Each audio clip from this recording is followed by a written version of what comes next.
공주 우금치에 왔습니다. 동학농민군 위령탑 앞에 서 있습니다. 오늘은 우금치 전투에 대해서 말씀을 해주실 전문가 한 분을 모셨습니다. 역사 대화 소설 금강의 저자이신 김홍정 작가님 소개하겠습니다. 예, 안녕하세요. 저는 소설 쓰는 김홍정입니다.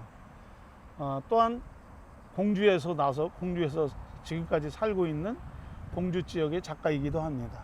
예, 그 우금치 전투에 대해서 많은 사람들은 이 탑만 보고 가는데 그건 겉만 보고 가는 이런 형국이라고 생각을 합니다. 그래서 오늘 작가님을 모셨는데 1차적으로 이 공주의 우금치 전투를 설명하기에 앞서서 지형에 대해서 간단히 얘기해 주시죠. 공주는 천혜의 요새입니다. 그 이유는 공주 지역은 북쪽은 강으로 막혀 있고 동쪽, 서쪽, 남쪽이 산으로 둘러싸인 U자형 지형 구조를 가지고 있습니다. 따라서 공주는 산 위에 진지를 병사들이 구축하고 나면 동학군들이 이 공주를 들어올 방법이 없는 거지요. 그래요. 오른쪽에 보면 그 봉수대가 이제 보일 텐데 그 봉수대 너머에 전장군이 와서 이제 진지를 점령하게 됩니다. 그리고 제 뒤에 있는 이 견준봉인데 이 견준봉에는 일본군들이 진지를 점령합니다.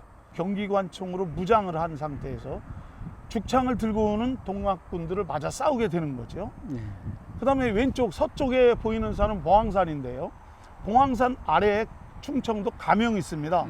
따라서 충청도 가명의 핵심적인 군사들인 중군형의 군사들이 봉황산을 지킵니다. 그래서 이 산들로 둘러싸인 이 공주 가명부의 마을에는 아쉽게 동학군들이 들어올 수 없던 거였습니다. 그렇다면 우리가 서 있는 이곳이 농민군이 직접 밟아본 땅은 아니겠네요. 그렇습니다. 네, 그러면은 지금 이 동학혁명군 위령탑이 세워져 있는 이곳은 엄밀히 따진다면 관군 진영이라는 말씀이시죠? 그렇죠. 그렇다면 특히 일본군 진영. 그렇다면은 예. 농민군 진영은 어느 쪽에 있었는가 한번 찾아가 볼 수 있나요? 그럼요. 농민군은 이 우금티 넘어 남쪽에서 목동리 지역에서 지금 배치가 되어 있는데 시간이 되므로 한번 가봤으면 좋겠습니다. 그쪽으로 한번 가봅시다. 예. 그럽시다.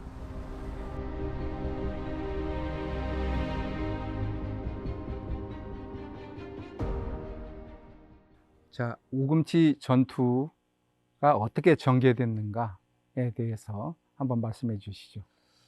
우금티를 향해서 진군해온 동학 농민군들은 계룡산 밑에 있는 경천 지역에서 집결해서 모두 세 방향으로 전진해 옵니다.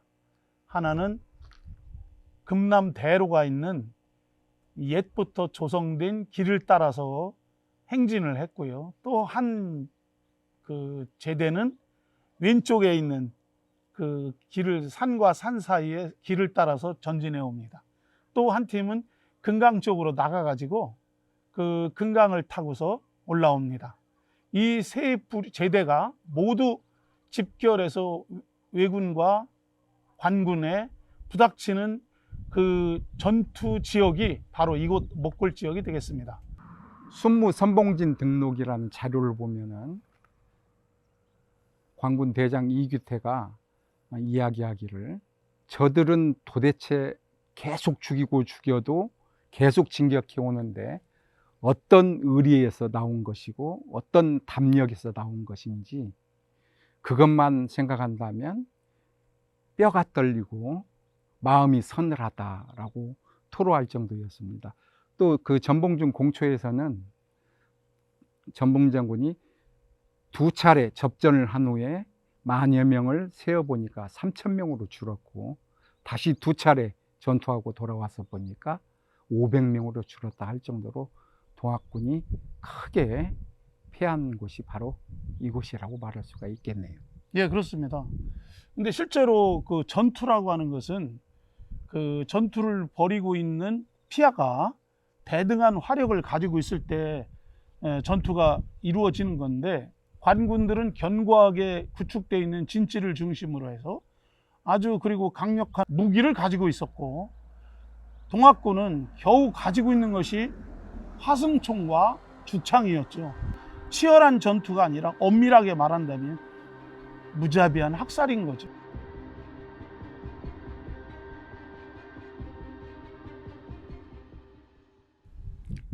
네, 방금 수많은 동학 농민군들이 집단 학살당했다고 표현하셨는데 혹시 그들의 학살지나 또 매장지가 있을까요? 사실은 공주는 관군들의 지역입니다.